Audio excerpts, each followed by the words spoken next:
Welcome, welcome, welcome, welcome. We are back. This is Conversations with Tony Mobley, and you are welcome. Greetings, everyone. Today we are having a conversation with Bryan and Blair Anderson, talking art, music, passion, education, and video production. Today is Conversation with Tony Mobley, episode 40. That's right. We have had 40 episodes. Why are we here? We are here because life has provided me the opportunity to have real conversations. And first, I want to thank my guest, Mr. Hasmukh Gaijar, medical doctor, business owner, and video production professional, for our conversation last week. I want to thank the team behind Conversation with Tony Mobley. So we are here to have real conversations, and we hope to help others with these conversations. However, I need your help. And so I'm going to ask you to help me out in two different ways. The first way is to go to the website conversationswithTonyMobley.com and register for the Mukana chat. There you can ask your questions, and your questions can be voted up and down. That's right. And also you can write your questions in the YouTube chat. But we really would like for you to actually put it in the Mukana chat. So we ask that you set that bell to all notifications to be reminded of upcoming conversations. And so I am happy to welcome my guests for today's show. I have Mr. and Mrs. Bryan Anderson, Ms. Blair Anderson on the show, and we're going to start with our very first question, and we're going to start with Mrs. Anderson. Who is Blair Anderson? All right, that is a big question for a tiny person. So who am I? I am an artist and serial entrepreneur wrapped in an under 5-foot package. Okay. And we're going to go to Bryan. Who is Bryan Anderson? Can we have Blair answer that? Oh, maybe not. I guess I should.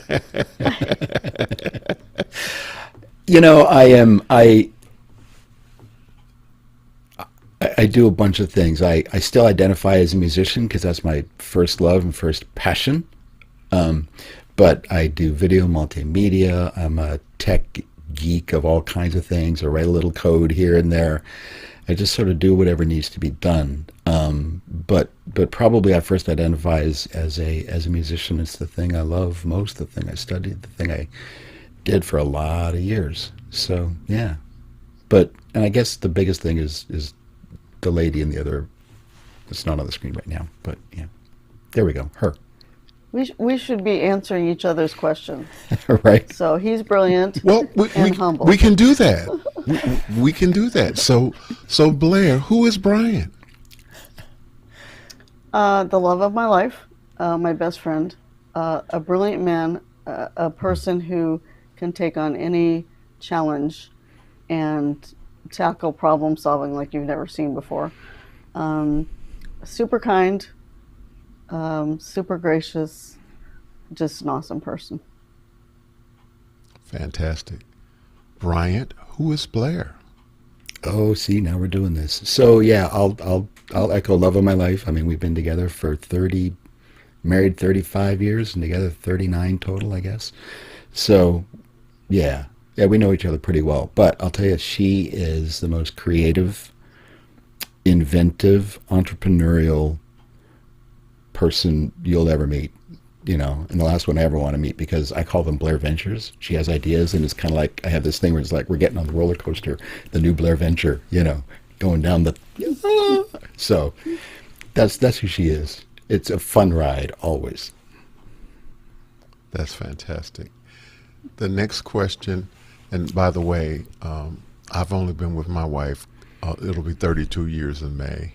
So I kind of understand what you guys are talking about, and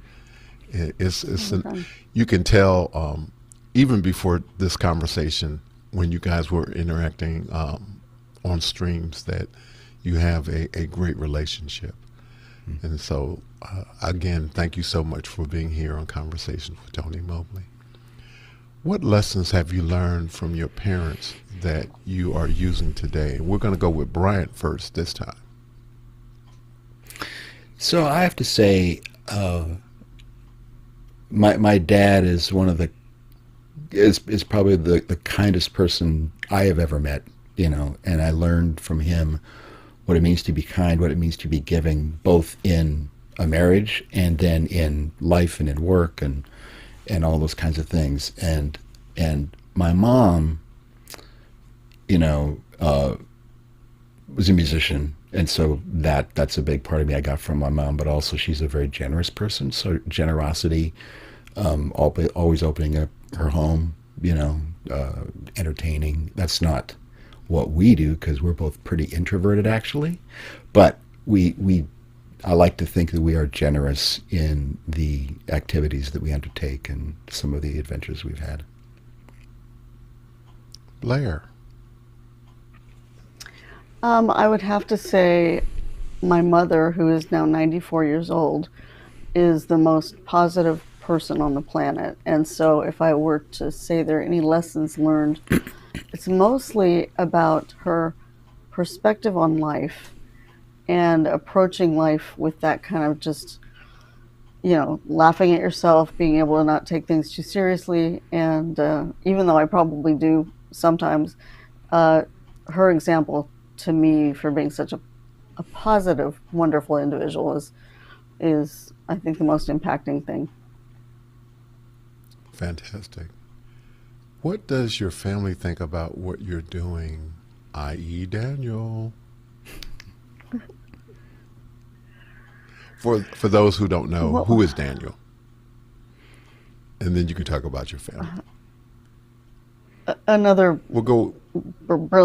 The other brilliant man in my life is my son. Bryan, you want to say some fantastic things about Daniel? Yeah. I think I said in the thing we wrote up that he was doomed to be creative, and he is incredibly creative. He started doing video. We had this little cam, and he produced a thing to get into an arts school that just blew my mind. And I had been doing video for a while, and I'm like, and I didn't know you could do any of this. But he, not long after, started writing code and building websites, and this is in the late 90s. And he went to school as a painter. He's an author, a published author, and he makes his living writing code out in. He was in the Bay Area until recently, but now in the Seattle area. So there's a lot of big companies there, and he works for one of them and he's one of the more brilliant full stack engineers you'll probably ever want to meet. So and again, a really good human being, and that's the thing that makes us the most proud. As you were talking about him and all of the things that he has done, it is interesting to me that how broad-based the art and the technology is with him. And does he get that from you guys? He's got a pretty good equal dose of both. The artistic side for me. Now, one thing he hasn't really had, he didn't go down the music route, other than playing didgeridoo. But he's got the art for me, the tech from his father, and the mix is just insane. So, but it was hopeless. He had no hope. He had to land. If he had become an accountant, I would have been like struck dumb. Well, and what makes him special in his job and in his vocation is the combining of the tech and the art to be a full stack developer who can design a beautiful website, and it also the code is excellent too. That's, you don't see that very often. You might have people that can write some great JavaScript or CSS or HTML. You might have other people that can, you know, graphic designers that can do stuff. But it's not very often you get all of that in one package, and he's got all of that. So he's a pretty cool dude, and yeah, incredibly proud of him. And this is not really a question that was in the script, but it was just as you guys were talking about him, I was just wondering, did he attend public school? So I worked did a lot of work in church as a church musician for years, and the church that we worked at in Florida had a school, so he attended that school. And not because it was necessarily a Christian school, but it was because it was, you know, I parked in the parking lot, he could get out. We didn't have 2 trips to make was part of it, and it was a very good school. So, you know, through junior high, he was there, and then we left that job in Florida, moved to where we are in Maryland now, to a job here, so he went to public high school. Yeah, and then started at MICA, which is the Maryland Institute College of Art, a pretty well-regarded art school here in Baltimore, and he went there to study painting. So, yeah. Very cool, very cool. The reason I asked the question was because a lot of times, particularly on Saturdays and office hours, when we're talking about education and project-based learning, it's just amazing to hear, you know, the accomplishments of your son. And I was just wondering, you know, how much I know that a lot of who he is has to do with the instruction that you gave him outside of the classroom. But I was just curious about that, so that's why I asked. So yeah, thank you well, for and sharing that.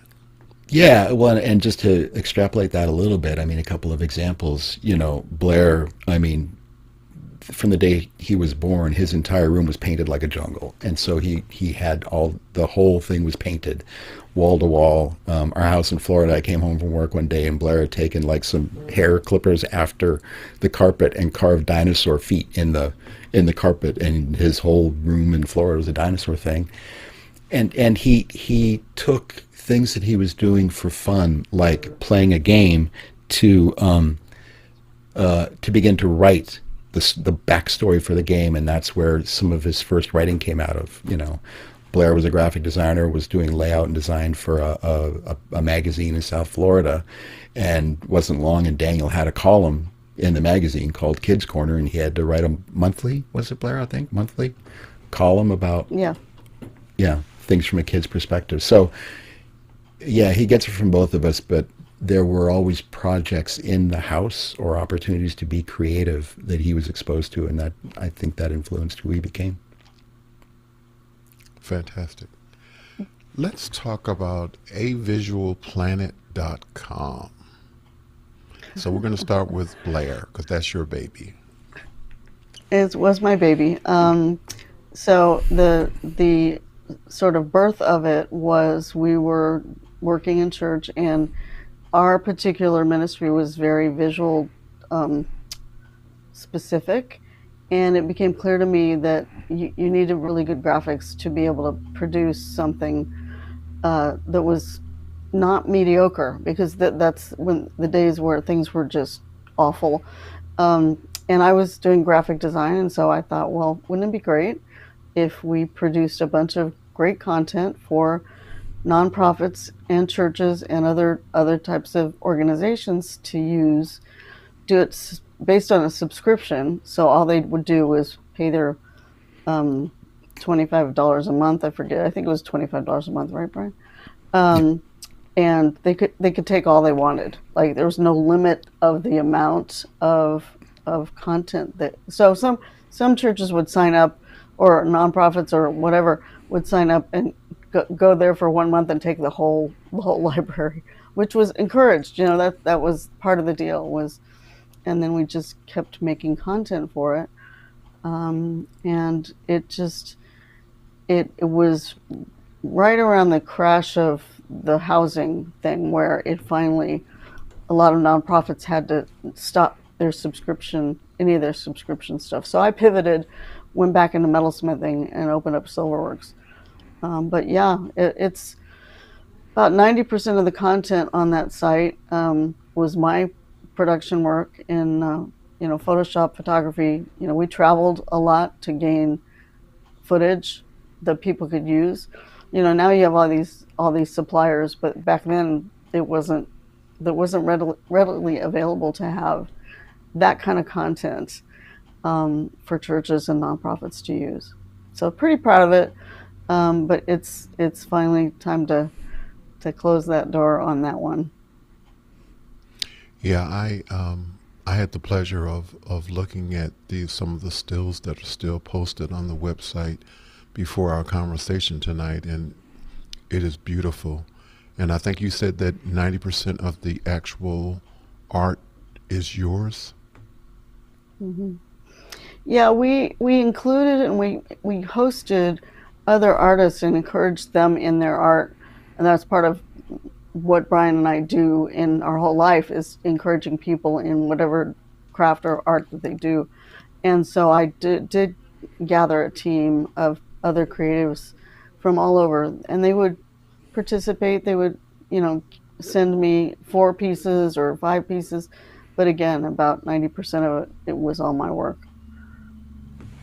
A lot of stuff. Really beautiful. And I would encourage those who are listening and watching, if you have an opportunity, please go to the site and share it again.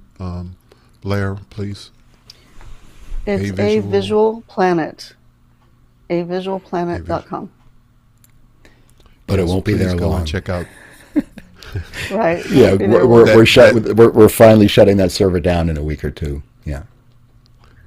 Well, you heard it first. Bryan just said, so you have to have some urgency about going there and seeing that great artwork before it's gone. Thank you. Bryan, did you want to add any more about A Visual? No, I guess tangentially, we had started with a friend a web hosting company, and this was in about 1996 maybe, so kind of in the Neolithic days of the internet, as far as high-end websites, and we had started a hosting company, and A Visual Planet was one of the things we put on that was hosting it. So it was, while Blair was making the art, I was actually building all the underlying code to make it run and managing the servers, except when Daniel was playing games on the web server, because it was the best computer we had. So. Very cool. Our next question is, Blair, please talk about being an award-winning metalsmith with over 35 years in jewelry art, using precious metals, precious stores, and found objects. She creates one of a kind that each tell a story. So let's talk about all of that. We've had the honor of you sharing on office hours your process and the beautiful artwork, but I really want you, if you don't mind, telling us more about those stories of the art. Sure, absolutely. Just for a little context, and some of you have seen this, I am going to show some of my work so you actually can see what those stories look like in physical form. So I'm just going to switch over here. I'm going to watch that. All right, so this is just examples of some of my work coming up here. Hopefully, there we go.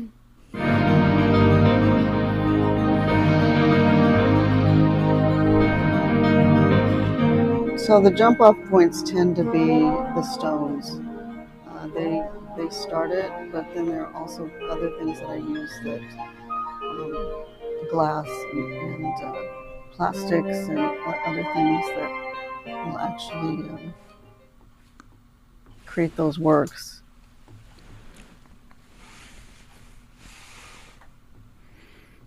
Beautiful. So I have a piece right now that Hold on a second.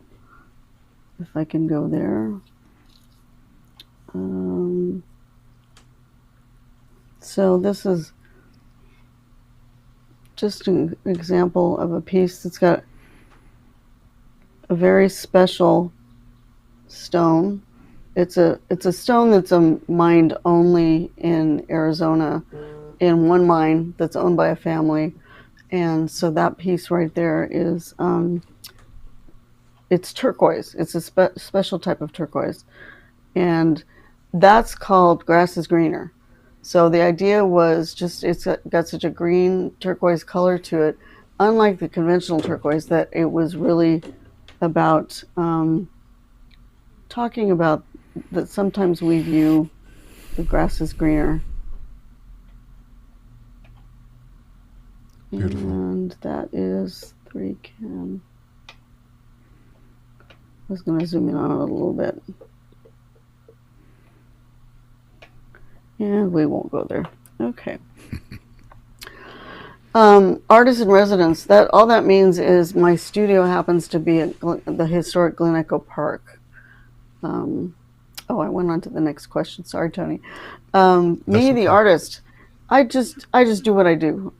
It's come out of Photoshop. It's come out of graphic design. It's come out of other crafts. I originally went to school thinking I would be an illustrator.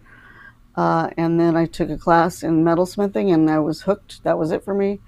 And then it was just pursuing the galleries and doing what we do as artists to gain, hone our skill and get better and then get the galleries and then make your living. So, but I don't know. I don't know what else to say about me, the artist. I do what I do. Thank you. Thank you, Blair. Our next question is, please talk about your work. Okay, so we're going to go down to the question about Bryan. Bryan, please talk about your work as Director of Art and Media Production at the National Foreign Language Center at the University of Maryland. The University of Maryland, yeah. So, go Terps. So I've been there for 14, 15 years, something like that now. And that was a career change for me when I went there. The National Foreign Language Center creates language, not so much learning language, but maintenance. You know, if you don't use a language, you lose it. So we create language maintenance materials we've done work in over 100 languages and dialects. Some of them that I'd never heard of until one time, the boss said, "Hey, we're doing Tagalog now," or whatever.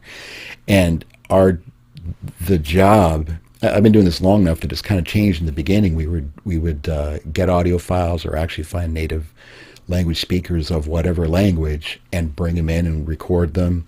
Now we're getting a lot of audio off the internet, obviously, but we're having to do a lot of post-production on it to clean it up. It's noisy, and there's dogs barking in the background, all that kind of stuff. So a lot of our work is to do that, but then we build language practice materials around it.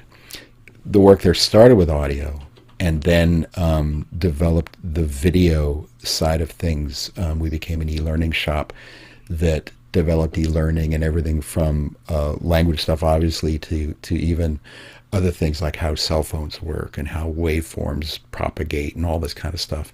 But to do that, this is where I kind of learned the whole video production thing and built I'm on my third green screen studio that we've built now, that where we shoot all the stuff. We'll bring in whether it's actors or subject matter experts on this stuff, shoot it, post-produce it. And I like to think that the stuff that my team has made over the years, along with is some of the more creative e-learning stuff that you'll see. Most of it's pretty dry and boring, and it's like death like PowerPoint, like we were talking a couple of weeks ago on a Saturday. But it's not death by PowerPoint. We try and make it cinematic and really interesting and fun to look at. So that, trying to bring the art in to help communicate things. So, but I do everything from that to managing web servers to, designing and installing the AV systems in the big conference rooms. It's just, if it's technical, if it's got blinky lights, is what I say, I deal with it. So that's about it. I can imagine, Bryan, that as you were describing it, it is so multifaceted. I know that you never get bored at work. I would be excited to go to work every day if I knew that there was going to be something extremely new and challenging and wow, that's all I can say to all of that. That is a lot. So what was the foundation for you to even take on a job like that? So it's funny. I had been doing church work, as we had alluded to before, and the church I was working at here, one of the guys in the church band was the product director. I forget what his title was, but basically he oversaw all the product development at this place. And I was ready for a career change and talked to him one day. We had coffee, and he said, I'm creating a job, and I think you'd be perfect for it. And he had just kind of seen me doing things with video, multimedia, audio in the context of church production, that he went, we could apply that, bring that creativity to creating e-learning that is unboring, And so basically it was a connection through a friend, and that's that. And I've been there for a very long time. I left for a gap in the middle to work for another education, a for-profit company, but then came back to NFLC, and in part because working in the university setting is really rewarding. The people are great. And the thing that was really good for me as a person when I first got that job was kind of getting out of the circle that we had been living in for years, and all of a sudden being exposed to more and more people from different cultures, different languages, learning the way people think different than me, and understanding they're just people, and that's all good, and having a little more grace, in conversations with people. So that was the biggest thing that came out of that, and part of why I'm still there. Wow, it sounds like a fantastic job, and like I said, I would jump up every day if I knew that I was going to a job like that. Congratulations on that. Mm-hmm. We have a question from Guy Cochran of Seattle, Washington. He says, when did you realize that your son Daniel had artist talent? And we'll go with Blair first. Yeah, it was pretty early. Bryan mentioned the mural that I had painted in his room when he was, first born. His first word was toucan because of the toucan on the wall. But he started writing really early. Well, the magazine he wrote for, he started when he was 9. He didn't emerge as a visual artist until much later, but there was just the embodiment of other types of art forms that kept showing up in him. For the longest time, he was all about dinosaurs, and that was like, we thought he was going to be a scientist. But then things shifted, and so I'd say, 5 years old maybe, we started to see some of these things. That's but again, he fantastic, had no Bryan. hope. All right. Bryan. No, nothing Bryan, to what- add. That's Okay. no, because I almost ruined him. I showed him how to draw a stick figure, and I got in so much trouble because Blair said, "Don't teach him to draw stick figures. He can draw." You wrecked him. So yeah. Well, thank you, Guy Cochran, for that great question. Let's talk about Bryan, the musician. Wow. Yeah. So my mom, like I said, was a musician. She was a church organist. So my brother and I, we would sing duets in church. They would put these little stools up behind the pulpit so we could see over top, and we would sing. And music was a part of my life from as early as I can remember. Picked up the French horn. No, I was forced to play the French horn by the band teacher in junior high. It's a long story, but yeah, I thought I was going to be a sax player. But they stuck a French horn in my face, and I fell in love with it, and went to school to study music theory and French horn, and this is in Los Angeles, where we met at a school down there.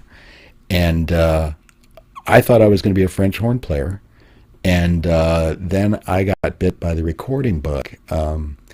One of my theory professors, music theory professors, said, you need to meet a guy. And this guy had studios in Hollywood and this is just when the whole, home studio thing was beginning to happen. And he was building a studio, and he said, "There's this kid Bryan that I think would be good." So he said, this guy brought me under his wing, taught me to engineer, taught me to mix, and that same music professor was also a music copyist. And that's if you know what music copying is. If somebody writes an orchestral score, let's say for a movie, there's, it's one big sheet of paper and all the parts are kind of stacked up. And for the musicians to play it, you got to copy that down and write the violin part and write the flute part and write the trumpet part out. And it's kind of an art form that this prof, he did that as kind of a side hustle, and he taught me to copy. So I became a copyist. And that was back in the day. It was before you could do copy work on computers. You would use a calligraphy pen and a little, drafting triangle to draw straight lines and all that kind of stuff. And it's weird, but I became really passionate about that too. That became something I just loved to do. So I, did some copy work for movie scores and for, recording sessions and things like that. Gigged around Los Angeles as a horn player, doing different things. And then when Daniel was born, in California, we both decided that we wanted him to grow up near family. So we moved to my hometown in Canada, which is, a little place, 10,000 people. And so there wasn't a lot of horn playing going on, but built a little recording studio in our house and started producing stuff. And that's where work ultimately ended up, that I ended up doing for Roland, the keyboard company, for Hal Leonard Publishing, for Disney, producing MIDI versions of things like Aladdin and Little Mermaid, taking the whole score and putting in MIDI that could be used, like, say, for kids to play along with piano and things like that. So that was kind of let's cool. Let's stop. Okay. Let's stop. So you dropped in Little Mermaid, Roland, Disney. Yeah. Wow. So please expand. Well, somewhere up there on a shelf, I can't reach it now because I got these earbuds in, but I have the original scores for Aladdin and Little Mermaid that were given to me so that I could play out the whole movie track. And they went into MIDI. Yeah, it was fun. I became a bit of a MIDI geek, and I honestly still am. It's something I love to do. But the thing I had the most fun doing was one gig in particular for Hal Leonard, where you've probably heard of Music Minus One. Back in the day, you would buy, like, this would go back to vinyl even, but even to CDs, where you'd buy a Music Minus One CD, and it would be an album by, Thelonious Monk or something, and, well, maybe not Thelonious, but they would remove the solo track of something. You would have the rest of the band, and if you're the player, you could play along, and you got a backing track. I did, for Hal Leonard, an album of a hero of mine, Music Minus One, and this was only MIDI then, of Joe Sample, who just passed, 2 years ago, and it was the Ashes versus Ashes album. And the cool thing with that was just to meticulously try to make MIDI sound as close as possible to that original thing. I didn't make any money. I mean, they paid me, but I lost money because I was just working too hard on the details. But it turned into a passion project. But wow. That was the MIDI thing. And then that led into doing music in churches and other recording things, and yeah. Wow. Wow. Wow. Amazing, Bryan. It's but really actually, amazing. But we should just prove, and actually, Blair, if you could switch that over, just to prove. Yep, absolutely. Yeah, here we go. And if you all can show Blair, just to prove, I did have hair at one point. So that's the French horn playing somewhere in L.A., playing in a little orchestra down there. So that's the proof. But yeah. Wow. Thank you, Bryan. That is so powerful. It's amazing. As this conversation, I'm becoming a Blair and Bryan Anderson fan, just just just hearing all of the different things that you guys have done, and you're doing so much. And we're going to get to some of the things that you're doing in just a second, but it's just an amazing story, and I am so happy to have you on Conversation with Tony Mobley tonight, and and I'm just overwhelmed at the little nuggets that you just dropped, and so it's an amazing story. Thank you so much. And so, can you talk about community work with creating opportunities for other creatives? So we have this project that we started. It's called Ex Nihilo, which is Latin for out of nothing. It was sort of a passion project that we began working on before I opened up my studios at Glen Echo Park. So we basically, the concept is artist residency, where you bring a number of artists together so they can sharpen each other. So Blair, some let me residencies interrupt you are for all one quick painters. second. Yeah. Let me interrupt you for a quick second. Please share the website, and I want to caution the listeners. Please pay attention to this. You want to go to this website when Blair shares it with you, and then she's going to continue. Please share the website again. So what is it now, Bryan? It's just exnihilo.com? Ex Nihilo Art Center, Art Center, exnihiloartcenter.com. exnihiloartcenter.com. Okay. So the concept was basically taking an artist residency, which there are a number of them across the globe, none in the Caribbean. And so we thought, wouldn't it be great to have an artist residency in the Caribbean? So with that in mind, I went hunting for some land, and we went on a family vacation. And I said, this is one of those Blair ventures, where Blair Venture. I Okay. told the love of my life, oh, by the way, we're meeting with a realtor, because we're going to be purchasing some land. And I'm like, what? So the idea was, right, the idea was to find a really fantastic place that would be inspiring to people, and then populate it with all the toys. So, for instance, if you're a silversmith, you've got all the toys to work with. If you're a painter, you got all the toys to work with. So we bought the land. We took a year and designed the building. So Bryan and I together worked on the building designs, and we kind of got stuck. That's when the market dropped, and so we had to pivot a little bit. And so the great thing is, what happened was, when I pivoted to SilverWorks, the concept went into those studios in DC. So we do the same thing with artists.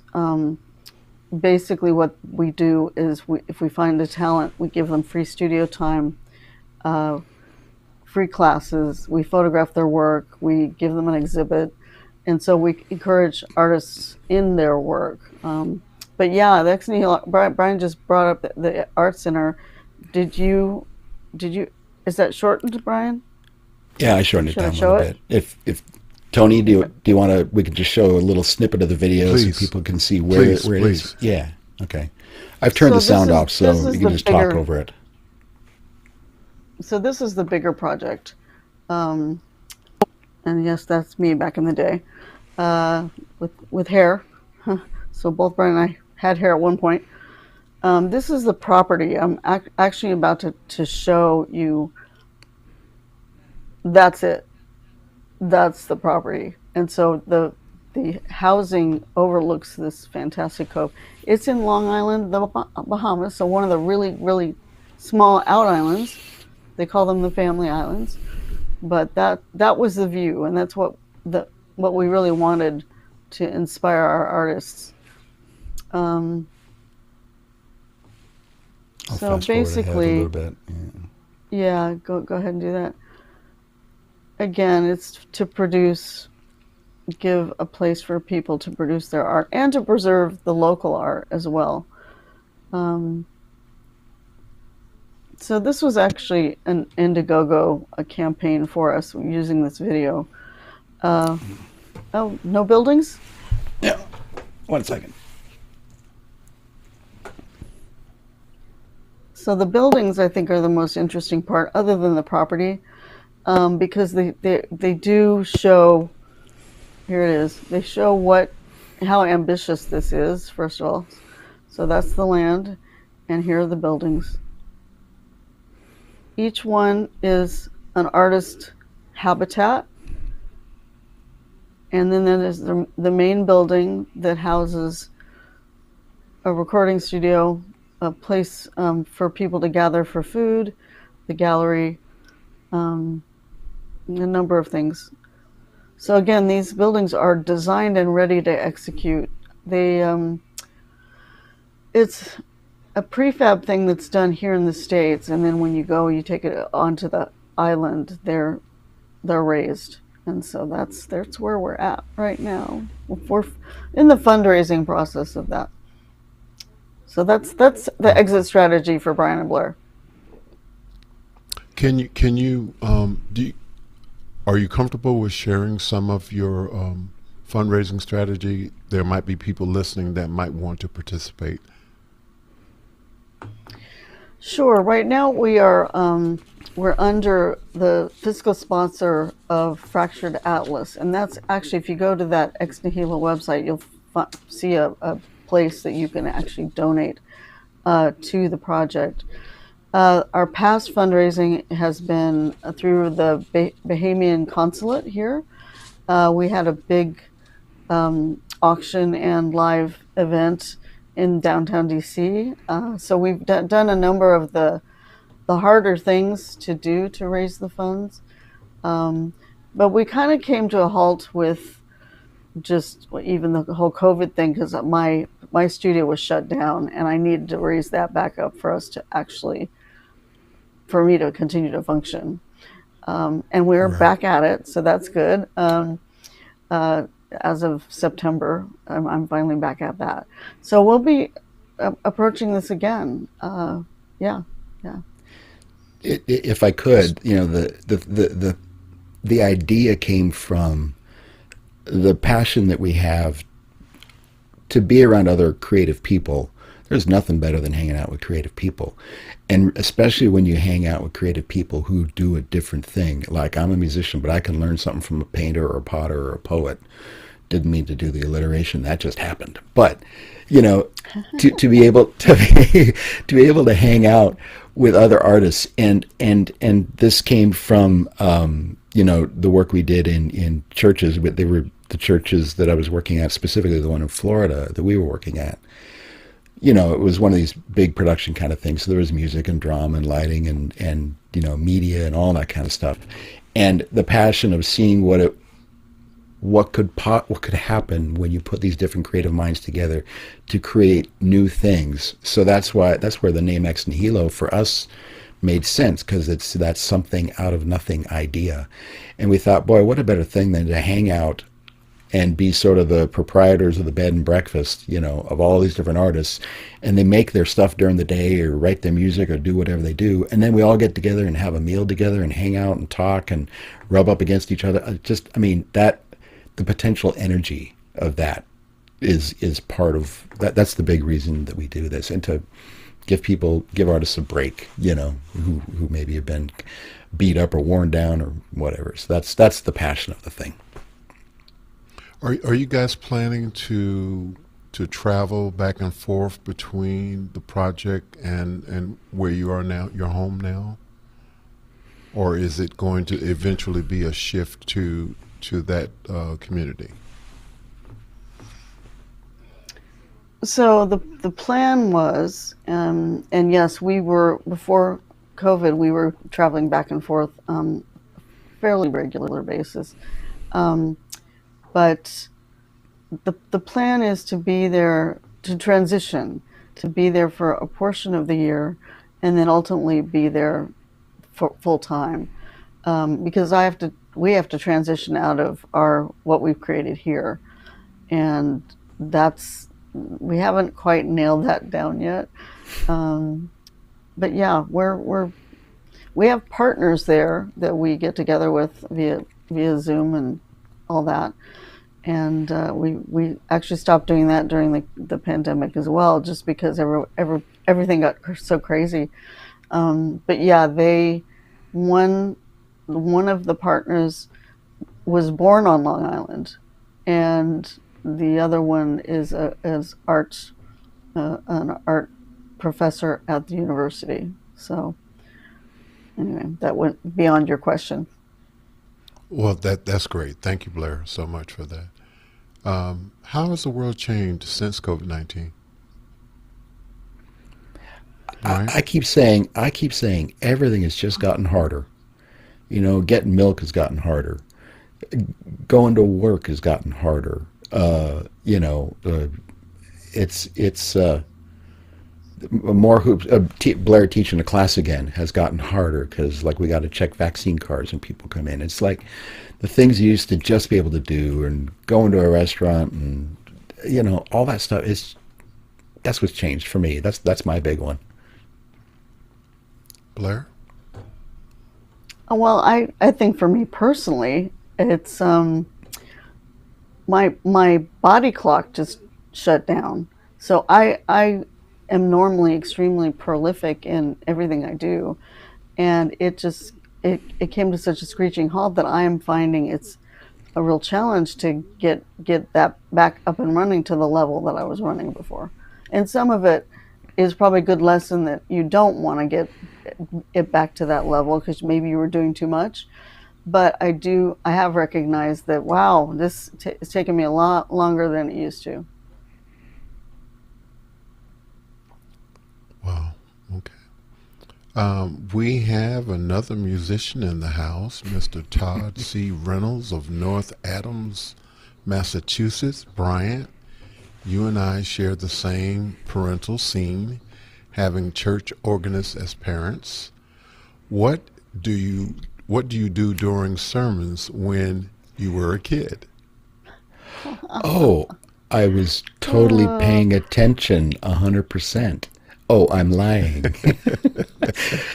There's a funny story where at one point, and I was very young, at least I hope I was very young, and all of a sudden, being the organist, you had to sit up at the front rather than in the kids' pews at the back, and I'd had several weeks evidently where I was acting up, and Dad had to pick me up and do that long march back to the back of the church and carry me out, and some other kid in the back row was like, well, there he goes again. So that's what I did during sermons. I misbehaved way more than I probably should have.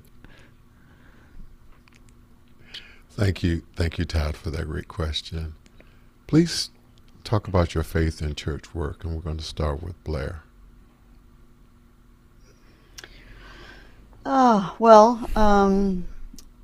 The faith part is I was really a teenager when I came to faith, and it just, like everything in my life that matters to me, it became a passion as well. And then the actual church, the attendance, and then getting involved in ministry. When Bryan and I met, we were going to a Christian university, and we realized that we were sort of meant for each other. One night, it clicked. And do you remember jumping in the soccer field, my dear? Mm-hmm. Yes, I sure do. Yes, I remember jumping around in the soccer field, going, "Okay, this is the love of my life, and this is what we're going to do. At that point, we thought we were going to be doing other types of ministry work, but the universe had plans for us, and so we followed in some of those plans. It continues to show us what the next thing is. But yeah, faith plays a big part. It played a big part in my original jewelry work as well, because I did very symbolic work in the beginning. And so that, and not representational symbolism, but actually abstract symbolism that would, speak to a portion of the Bible or a portion of some text that, was sacred text. So that's my answer. And you guys met in the church. Wow. Actually, university. Okay. University. But it was my freshman year. Mm-hmm. Yeah. Yeah, you're a freshman, my sophomore, yeah. Okay. Bryan, let's talk about yeah, faith well, and church work. Yeah, so that, as I already said, I mean, I grew up in the church. I had a key to the church by the time I was in junior high school because Mom being the organist and all. But that was a big part of family life, a huge part of family life. And ultimately going to the school, I mean, it's a very long story, but ultimately going to the school that I did was because of a missionary from Ecuador that had stayed in our house in Canada and said, you need to go to California. And I went, any cute girls there? And yeah, it turned out there was. But but in school, while we were in school in California, I started playing piano for a little church plant that met in a school, and then pretty soon I was directing the choir at a little bit bigger church down the road that we attended right when we were first married, and then moving to Canada, directing the choir in my home church that I grew up in as a kid. That's hard. All these people that used to teach you Sunday school and you're waving your arms at them now trying to get them to sing right, But then ultimately working for another church that was going now towards that more contemporary thing with drums and all that kind of stuff. And ultimately that in 93, we ended up at a church in Florida, and we were there for, I think, 9 years. And there was a lot about that church that formed how we both think about the arts and artists, and how that artists in some of those contexts can get overworked and underpaid, as it were, because they're not being paid at all. But they're overworked even more, and potentially even overworked and underappreciated. Let's put it that way.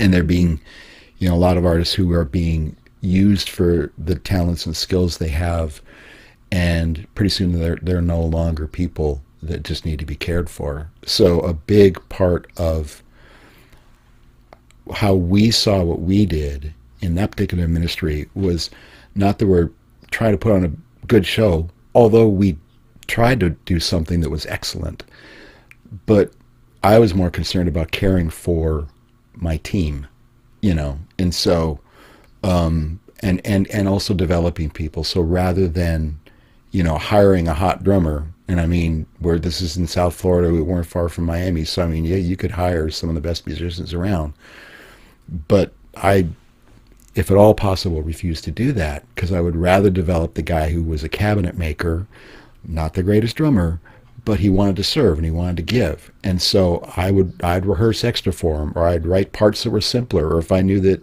he was going to play one Sunday instead of the other guy who was maybe a more accomplished drummer, okay, well, we'll keep the songs more ballads, we won't do a funk thing, and so to the idea to make people succeed and to empower people was the point. And I got grouchy when people were abused, or overused or taken for granted, and so that was the biggest part for me, and it's been the biggest thing, I think, for Blair and I both in everything that we have done, whether it's a visual planet or the music thing in churches or whatever, was the what's or metalsmithing now, even with SilverWorks, what's the tool you have, God saying to Moses, what is it you have in your hand? Let's go with that stick. Let's use the stick. And what do you have in your hand? Well, today I got a piano. Tomorrow I got a video camera. Blair's got a acetylene torch one day, and a mouse running Photoshop the next. The idea was always to try and empower and make the world better and empower other people. And Bryan, I'm just going to say, as you were talking about this, what I'm hearing is real ministry. Mm-hmm. So thank you so much for that. That to me, that is what real ministry is about. You doing the work, but also doing the things well, I don't want to start preaching, but um, but thank you for that spirit that allows you to be sensitive to the needs of others, and also, it's an amazing thing when you think about it. People, one of the things that I have trouble with is sometimes I don't think that people of faith want to be excellence, in that they claim to have faith in whatever religion they happen to be a part of, but they don't seem to want excellence. They tend to kind of want to be about just enough, And as you were talking, I definitely understood the spirit and the conviction that you have for concern for others, and we're going to go and move on because, thank you so much, Bryan, for sharing that. Can we talk about how you got started in streaming? Wow. There was this thing that happened you might have heard of called COVID, and actually this is I had not done any live streaming before COVID, and working again for the National Foreign Language Center at Maryland. There's all these language conferences that go on around the country, and of course they were all canceled, in 2020, and we had a lot of people on staff who normally would be going to these conferences, giving talks and doing trade shows and all that kind of stuff. And we're all sitting at home, and it's like, let's do a conference. And so some people in the organization said, let's bring all of the different conferences together. We'll put the energy behind to host it and to make it happen. And so we did this live streaming event, and I didn't know anything about this, and so I was hanging out with all of you in office hours, learning like the rest of you about this. I was a shooter and an editor, but not live streaming. And the folks at Mimo Live, they had, I think it was a 6-month free thing, and I'm learning Mimo like crazy, and and we actually went to work, and that first streaming conference that we did I think we had over 10,000 people sign up for this thing, because everybody, couldn't go to their language. Yeah, and for me, that whole thing about excellence, and not perfectionism, but excellence, trying to do the best you can do. I was woefully underpowered as far as, computer hardware to do what we needed to do like what we're doing today. But, pulled it off, and it was a little herky-jerky, and, a couple of old laptops, and, not the hardware that we've all gotten used to, or doing it in the cloud like we're doing. But it made a big difference, and it was successful enough that we're getting ready to do our second, evidently now annual virtual conference in this summer, I think it is. So been learning a ton. The office hours thing has been a real learning experience. In the beginning, getting on the panel and being a part of it was about trying to help, kind of our mode, to help teachers how to make their webcams work. And, it's like, if I can answer a question and help somebody get through lockdown, okay, I'll do that, and so that's what attracted. But the thing I took away was that streaming side of things. Wow. You said 10,000? Yeah, I'd have to go back and look, but if memory serves, we were like, if we get 1,000 people, that'd be cool. And the signups just kept coming, because there were, I think, a dozen regional conferences from around the U.S.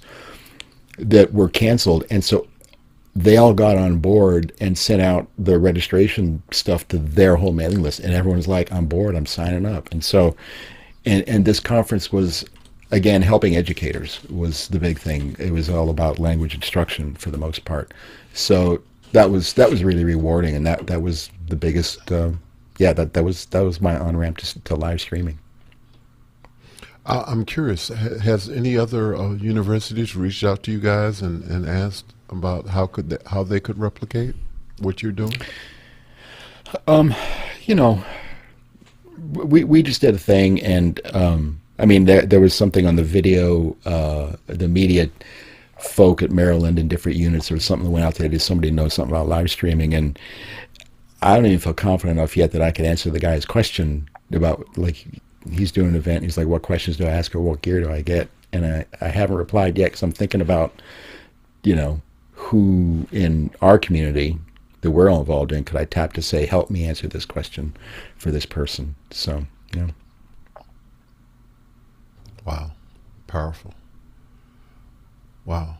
So Blair, let's talk about your streaming experience, because you had to do some instruction virtually, didn't you?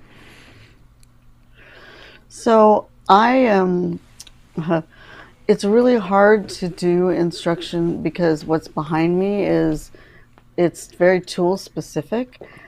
So what we worked at, and Bryan set me up in such a wonderful cockpit of tools, is I've been making videos that will actually supplement the regular instruction. So and eventually we will publish it for those who do have the tools.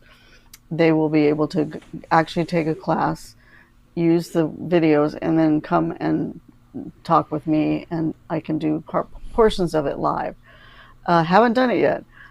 Just have done a few presentations and getting over my Zoom fear. And Tony, you've been an inspiration for me to watch you do what you do, and thinking, wow, that's inspiring, because that's, well, thank you very much 40, for that. 40 episodes. I mean, that's amazing. That's amazing.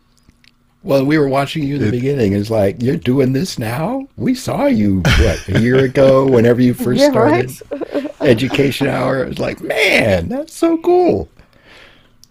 It is an amazing story, and I'm happy to do it, and I'm thankful that this great conversation, episode 40, is going to be on YouTube, and it's there, and no matter what happens after this, it's there.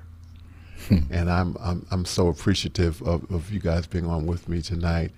And I'm thankful to the community that supports this conversation, and the great team that I have behind me that make this easier for me, because in the beginning I was trying to do it all by myself, and it was I felt like it was valuable to have the conversation. So the next question is, when did you launch your first business? Oh, Bryan, when did we? I mean, it's been from the beginning. We've done things. Blair Originals, I guess, would be the first. Blair Originals, maybe in the 90s. I mean, I was doing jewelry and supplying places before that, but I had my own gallery in his hometown when we moved up when Daniel was born. We moved up to Canada, and there was this brick building, and I went, oh, there's a brick building. It's this, old, it was a telephone building. And I went, wouldn't that be good? It was on the main street, and I was like, wouldn't that be a cool studio? And so opened that place up and had a little workshop area and a teaching space, and then added a cappuccino bar to it. This was pre-Starbucks. And it became a thing in town for people to come to. We ended up having live music and cheesecake, and it just evolved into this wacky thing. But Blair Originals was probably the first one. And then, along the way, I did Icon Eyes, which was a graphic design service. And meanwhile, Bryan's doing church work and copying and all the crazy things he was doing with Roland and Disney, and recording we were all country and hip mixed up. hop. Yeah. Yes, right. Country and hip, Well, and country and hip hop. Native American hip hop. That right, Brian? You think Yeah, this is um, kind of a crazy story. There was an Indian reservation not far from my hometown, and there was a guy, a native guy who was, we're both maybe 20 or something, and he started doing hip hop, but with native culture and native issues and like native flutes in there. And so we had a studio in the house, and he became a bit of a thing. They were winning the, not while I was doing the work, but later after we moved to Florida, he kept going and was winning the equivalent of Canadian Grammys for this native hip hop. It was like the coolest thing, because it was the right genre to speak the language about issues on the reservation, with poverty and drugs and alcoholism and things like that. And haven't thought about Rex in years, but like he would go Rex, into yeah. schools. Yeah, he would go into schools and talk to kids in the reservations, like, don't do drugs, and I mean, just a sweet thing. That was an amazing experience. And again, another one of those cross-cultural, cross-religion, whatever you want to call it, conversations where I learned a lot about him, as a human being, but how he saw the world, and that informed how I was able to see the world and to sort of help and take care of other people in the way that we ought. Well, and especially considering in that small town there was a racial divide. So Yeah. that racial divide, that you see that and you weep for it, but it existed in that form there. I'm curious. Do you guys think that because you are artists, that it gives you a little bit of more an edge in terms of actually being able to see people as people? And the reason why I asked the question is because, it seems as if, and this might be a little bit political, but the arts are the things that they take away from the schools the fastest. And if art is a way for us to see each other as human beings and to be able to sort of get past some of the things that get in our way of helping and being in commune with one another, do you think that maybe we need to turn around and sort of push back to get some more art opportunities for students? Because maybe when you have art as well as science and technology, that you have a whole human being? Well, I would totally agree with that. It's art in its many forms busts through a number of social ills, and it makes you more sympathetic, empathetic, not just being an artist, but being exposed to art. And the other thing is, people that are exposed to art, it can bust through things, that it can express things that are not normally, that you can't normally express in polite company. Like it can bust through some of those barriers, I think. But I, for me personally, I'm the artistic side. Part of it, for me in the beginning of the pandemic, when I had to close down, part of my panic was that I couldn't be face to face with my students. And there was a level of empathy that happened in a room that I didn't have access to anymore. And I didn't realize how much I needed that. Even though I'm an extreme introvert, it wasn't about that. It was about being able to relate on a personal level. You guys level. keep saying that. You guys keep saying that, but I don't I'm see it. off the Myers-Briggs scale, it's no, it's yeah. Well, you work it out, but yeah, I go flat after doing anything in public. Okay. Wow. I, as you guys were talking, I was thinking about, and I've shared this before, that, my mother, my mother was a person who grew up in the South and ended up taking us to Newark, New Jersey, and I'm going to be brief with this. And she came to New Jersey as a domestic, and one of her things was taking us to New York City, which was not far away, and we would go and see Broadway plays, and we would go to museums, and we would go to all of these different things that really, it was really kind of unheard of for a person in her position and status in life to, want to do that for her children. And being quite frank, that the community in which I grew up in, that was not the way people thought about doing things. They pretty much stayed in the community, and they did things in the community. And all of these things that she exposed us to were definitely outside of the community. And it was, I'm so thankful that I had those experiences of going to Broadway plays and musicals and museums and libraries and all of those great things. And I feel a bit of pain in that, that a lot of children are not having the opportunity to have exposure to art and creative. So thankful that Blair, you have your school going where you can have creators come in and learn your craft, and then the project that you have going on. That is going to be such a wonderful experience for those great new creators that will have the opportunity to engage with one another, even with different disciplines and all of that, as Bryan said. So looking to hear more about that in the future.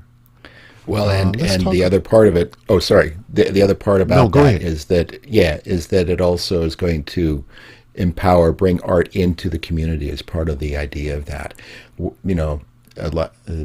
Arts on those small islands, there's not a lot of resources in the schools.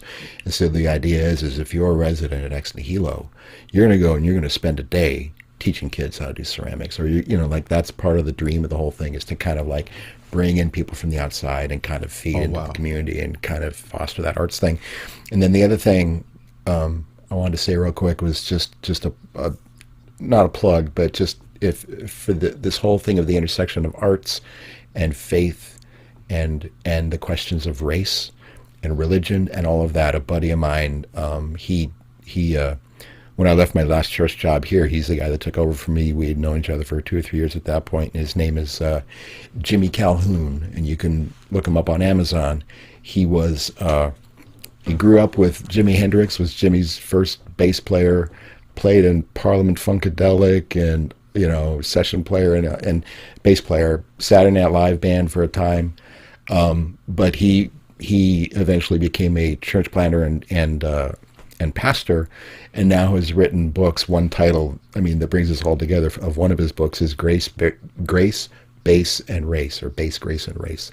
And the idea of racial reconciliation. He's a dear friend and just a great theological mind, but also where the arts intersects with taking care of people. And they have an important ministry they do in Austin, Texas, where they go and they'll go into homes with disabled folk and feed them, and play, and then pick up a guitar and play some songs, and and that's that kind of heart that we need more of that. So. Yeah, Bryan, you're just gonna make me just be a great big old crybaby, and it's an amazing story, and Thank you for sharing that. Wow. Let's talk about your use of social media. Oh, we told you we're introverts. I'm antisocial. That's why I tell people I'm antisocial. The irony of this is he had to sit in on a workshop today with an influencer for work, and she was teaching everybody about Twitter and TikTok and Facebook, and I sat in on it too because I'm listening and I'm thinking, yeah, I'm terrible at all this. I have some of those medias, but I don't keep up with them, and some of them I don't even understand how they connect. So, and Bryan doesn't. He's completely antisocial. Okay. That was short. That was short. Right. Okay. So I think this next question is going to be very interesting because I think I kind of know the answer to it already. What is your opinion on in-person and hybrid events? Where are you with digital first events? I was talking before about that first streaming thing that I did, a year ago, whatever it was now, and that there's another one coming up, and they are insisting on doing it as a hybrid. There's going to be people online, then people in rooms. I'm like, guys, don't do that. I mean, maybe we're all just drinking the Kool-Aid from office hours, but I think do one or the other. Blair, relative to your craft, you've probably got specific things. Well, again, my hands were sort of tied. Now I've sort of crossed over into the concept of, even with the office hours people, putting together that kit so that I can actually give a mini class and everybody gets a handful of tools and we actually execute it online. So I'm entertaining that idea. Very cool. Let's talk about things that you're working on in Apple Keynote and video production. So you shared a little bit of it earlier, but if you want to share a little bit more, I wouldn't have a problem with that. You saw most of the keynote stuff, honestly. And I mean, Blair did her thing a couple weeks ago on that Thursday, and then there was a Saturday where I did a bit talking about the Bahamas. I made it like it was a travelogue, because we weren't trying to shill our ex nihilo thing. I had footage and I had pictures. The thing about live cameras inside Keynote to me is super powerful. I've been using Keynote since version 1, and if I can do anything to avoid PowerPoint, I will do it. So as long as I'm on an Apple laptop and control it, I'm doing Keynote. And it's interesting, I showed the little Bahamas thing that we did, on that Saturday a couple months ago, the quick little Keynote demo with a live camera. Showed it to a guy in my office who does a lot of talks and a lot of speaking and a lot of working with teachers and so on. And he's a PowerPoint freak. I mean, he's really good at it. And I don't know if we've talked about it on OH, but Microsoft has added a live video capability to PowerPoint now called Cameo, I think is what they're calling it. And he said, what, they copied it again? And I said, yeah, but let me show you what it can do. And he looked at it and he went, okay, I got to learn how to do this. He's crossing over to potentially using Keynote from the PowerPoint thing. A convert, so there I'm out proselytizing, Fantastic. Well, I wrote this question. This is my question. In my opinion, you are a power couple. Can you talk about that? What does that even mean? Well, Blair, you pay the electric bill, you take care of the books, so that makes you power. I don't know. That's true. Well, you guys say that you're not doing social media. So in social media, they talk about power couples as people like Barack and Michelle would be considered a power couple, or Interesting. I don't know, the prince Well, and the we're princess definitely of. we're I'm we're sorry. Go ahead. definitely more than the sum. We're more than the sum of our parts together. So that we as a team. So if we were to define power couple, that's definitely true because we both, I don't know, lean on each other in certain ways, and one knows how to do one thing, one knows how to do the other, and we actually accomplish a lot together. So if that's the definition of a power couple, I'd say, yeah, I will humbly accept it. Well, I'll give you a different please accept it. definition. Yeah, I'll give you a different definition. This happened. We have this thing. Blair's studios are, what is it, on, if there's not traffic on the Beltway, it's a 25-minute drive to get there, and if there is traffic on the Beltway, bring a pillow. And so we have this story. That's our excuse, and I'm sticking to it. That instead of like coming home to eat at the end of the day, there's a little restaurant down the street that we go to. And just so we don't have to sit on the Beltway, I'd rather sit at the bar and have a glass of wine and a lovely meal with Blair. And we've gotten to know a lot of people over 10 years that we've been doing this. Anyway, it was just a couple weeks ago, and we meet people and get to know people. And we although we are absolutely introverts, one of our things is we just try and make connections with folk that come and sit down, and we made a lot of good friends. And the owner of the restaurant looked up and he went, "Hey, it's the Killer Bees." So I guess if that makes us a power couple, that's our new nickname, is the Killer Bees. Okay, fantastic. You want to give the restaurant a shout out? Oh, Wild Tomato, yeah, it's called Wild Tomato Wild Tomato. Wild in Tomato. Cabin John, Maryland. Yeah, I think you guys are a power couple, and I thought that prior to our conversation, and I think it even more so now that we've had this conversation, and the way in which you support each other, and I am of the mind that the two of you can accomplish anything that you want to do because you will do it together. So thank you for being who you are. We have a question from YouTube, and it's from Liberty White. It's nice to see all the couple collaborations in office hours community.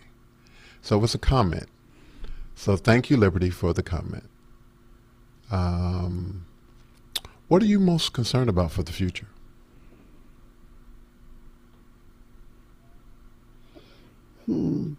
Brian? The thing that's going on in Ukraine right now, it makes me hurt inside. That we have to be cruel to each other. That's the worst thing. That's the worst thing. It pains me. And back to Wild Tomato, our favorite restaurant. One of the waitresses is a 30-year-old Ukrainian girl who we've become friends with over 10 years. She asked me to write a reference for her to get in university, a business school and stuff like that. And she had just gone back to Ukraine in January to see her family and celebrate her 30th birthday. And they brought back pictures. They bought her these giant bouquets of roses and beautiful, beautiful stuff. And her family lives in Lviv, and her dad, I'm 90% sure, works at the military base that was bombed just a couple days ago outside Lviv. And we saw her, I think, 2 days after the invasion started, and the poor girl, she was just ashen, and we hurt for her so much. I forget what the question was, and I went down a road. I hope that made sense, but that's the thing that's what are you most concerned right about for the future? Yeah, what are you most concerned about? That was the question. So yeah. Thank you, Bryan, for that. Blair? Well, I'll second that. It's watching. Well, the last few years have been really difficult overall. The whole world's dealt with difficulty in different ways. I'm hopeful that our future will be brighter, and that we will actually learn from our mistakes as a globe. I was going to say as a country, but as a globe. I hope that we will have learned something. Seeing the devastation in Ukraine it's just senseless. I mean, it's completely senseless and a waste. So hopefully we'll turn things around. That's my hope for the future. And again, that's my mom speaking. So, 90-year-old mom, you said? 94. 94. Wow. Thank you, Mom. Is there something that we didn't talk about that you want to? Wow, you covered so much ground, Tony. I don't know. My brain is full. Bryan, anything that we thought about? No, I'll just say the little sign behind Tony about that. If what is it? If you disagree, we'll both be wrong. I want to know where that came from. that is my wife's sign, and I actually wanted to move it, and she said no. That's part of your background. It will stay. That will be staying. She's the boss, and she's the boss, so it's staying. Guys, thank you so much for this great conversation, and I mean it. This was a great conversation, and I feel like I got to know you guys a little bit better, and you made me cry, and so thank you so much for this great conversation, and we're going to give our thanks to the community and all of them. That special lady who won't let me move the sign, Kimberly Mobley, Ron Mobley, Global Family and Friends, Alex Lindsay, Office Hour members, DVE Store, Liminal Entertainment Technologies, Byte Hive, Video360.com, Proofalone.com, Cloud Bedrock LLC, Ken Jordan, Jonas Dattel, Aaron Huslich, Cherrick Cheetah, David Brady, Marcus Lee Folk, Richard Lavery, Chris Fenwick, Manolo Lozano, Jeffrey Powers, Bo Cordell, Mickey McAture, Hasmuk Gajar, Doug Moeller, Laura Thompson, Bryant Chan, Dennis Champion Walker, Roscoe Jones, George Butters, Joshua Menden, and Clarlock Lopez Waterman. Our Conversations with Tony Mobley producer. And I want to thank special thanks to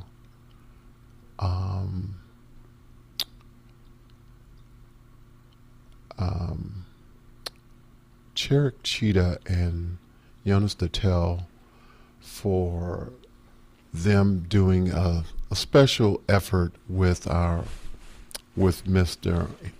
Aaron Huslich for helping us do a conversation with Tony Mobley a little bit different tonight. So I want to say special thanks to them.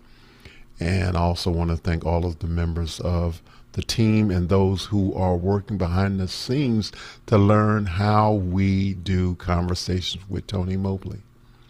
Blair and Bryan Anderson, thank you again for this great conversation and the great work that you do. Next week, we're going to have Mr. Lawrence Nelson, Director of Training for the State of Georgia, Department of Family and Children's Services. And he's going to be our guest next week. Coming soon, educators, mental health experts, filmmakers, musicians, and other creators. We're looking forward to having continued great conversations on Conversations with Tony Mobley. And episode 40 is a wrap.